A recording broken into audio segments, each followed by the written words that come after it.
ஆற்றுக்கு நடுவே மண்டபம் எதற்கு? ஏதோ அழகுக்கு தமிழன் கட்டி வைத்தான் என நினைக்க வேண்டாம். பயன் தெரிந்தால் கண்டிப்பாக ஆச்சரியப்படுவீர்கள், ஆடியும் போவீர்கள்.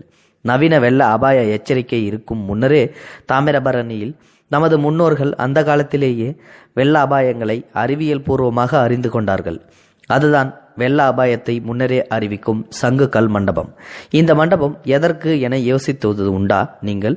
தாமிரபரணி ஆற்றின் மையத்தில் சங்கு கல் மண்டபம் அமைக்கப்பட்டிருக்கின்றது.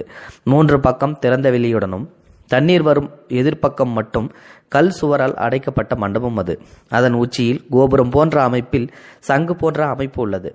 ஆற்றில் குறிப்பிட்ட அளவுக்கு மேல் நீர் மட்டம் உயர்ந்தால் வெள்ளத்தின் சத்தத்தால் காற்று உந்தப்பட்டு அங்கு சங்கு மிக சத்தமாக ஊதப்பட்டு சத்தம் மக்களை சென்றடையும். இதனை வெள்ள அபாய அறிவிப்பாக மக்கள் அறிந்து மக்கள் மேடான இடங்களுக்கு சென்று தங்களை பாதுகாத்துக் கொள்வனர்.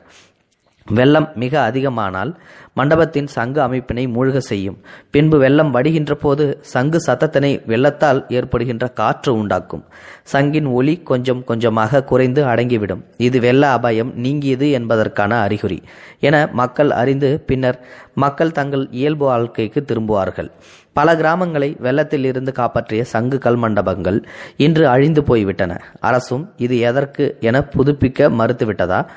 அல்லது ஒரு சில இடங்களில் மட்டும் இந்த மண்டபங்கள் இருக்கின்றன. ஆனால் ஆற்றில் வெள்ளம் வரும்போது அபாய ஒலி எழுப்பும் அளவிற்கு வேலை செய்கிறதா என்று தெரியவில்லை. ஏனெனில் அந்த காலத்தில் பராமரிப்பு இருந்தது. இந்த காலத்தில் இதன் பயனே பலருக்கு தெரியாது. ஏதோ அழகுக்கு நம் தமிழன் கட்டி வைத்தான் என பல பேர் நினைத்து கொண்டு இருக்கின்றார்கள். ஆனால் உண்மையில் அறிவியலுக்காக இவை அனைத்தும் உருவாக்கப்பட்டவை என்பது எத்தனை பேருக்கு தெரியும்?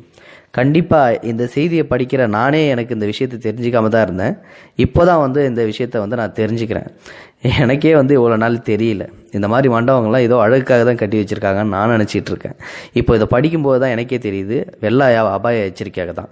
நம்ம முன்னோர்கள் சாதாரணமாக ஒரு சில விஷயத்தை செய்யலை. எல்லாத்துலேயுமே அறிவியல் பூர்வமான ஒரு சில உண்மைகள் இருக்க தான் செய்யுது. இந்த வீடியோ பற்றின கருத்துக்கள் மறக்காமல் உங்களோட கமெண்ட் பாக்ஸில் சொல்லுங்கள். முடிந்தளவுக்கு இந்த வீடியோவை மற்றவங்களுக்கு ஷேர் பண்ணி விடுங்க. கூடவே நம்ம சேனலையும் சப்ஸ்கிரைப் பண்ணி விட்டுருங்க. தேங்க்யூ ஃபார் வாட்சிங்.